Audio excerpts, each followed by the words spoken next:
சங்கீதம் அதிகாரம் 52. பலவானே, பொல்லாப்பில் ஏன் பெருமை பாராட்டுகிறாய்? தேவனுடைய கிருபை எந்நாளும் உள்ளது. நீ கேடுகளை செய்ய எத்தனம் பண்ணுகிறாய், கபடு செய்யும் உன் நாவு தீட்டப்பட்ட சவரகன் கத்தியைப் போல் இருக்கிறது. நன்மையைப் பார்க்கிலும் தீமையையும், யதார்த்தம் பேசுகிறதைப் பார்க்கிலும் பொய்யையும் விரும்புகிறாய். கபடமுள்ள நாவே, சங்கரிக்கும் சகல வார்த்தைகளையும் நீ விரும்புகிறாய்.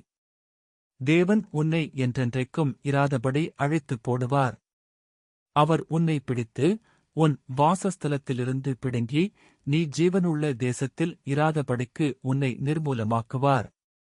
நீதிமான்கள் அதைக் கண்டு பயந்து அவனைப் பார்த்து நகைத்து, இதோ, தேவனைத் தன் பெலனாக எண்ணாமல், தன் செல்வப் பெருக்கத்தை நம்பி தன் தீவனையில் பலத்துக் கொண்ட மனுஷன் இவன்தான் என்பார்கள். நானோ தேவனுடைய ஆலயத்தில் பச்சையான ஒலிவ மரத்தைப் போலிருக்கிறேன். தேவனுடைய கிருபையை என்றென்றைக்கும் நம்பியிருக்கிறேன். நீரே இதை செய்தீர் என்று உம்மை என்றென்றைக்கும் துதித்து உமது நாமத்திற்குக் காத்திருப்பேன். உம்முடைய பரிசுத்தவான்களுக்கு முன்பாக அது நலமாயிருக்கிறது. ஆமேன்.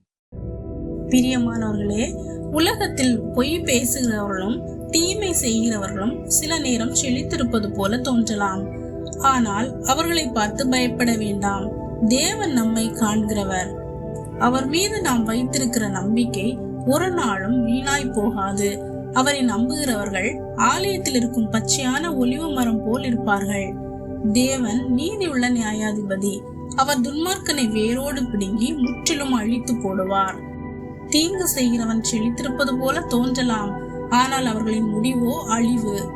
நீதிமானை தேவன் ஸ்திரப்படுத்துவார். எனவே நாமும் நம்முடைய நம்பிக்கையை ஸ்திரப்படுத்துகிற தேவன் மேலே வைப்போம். ஆமென்.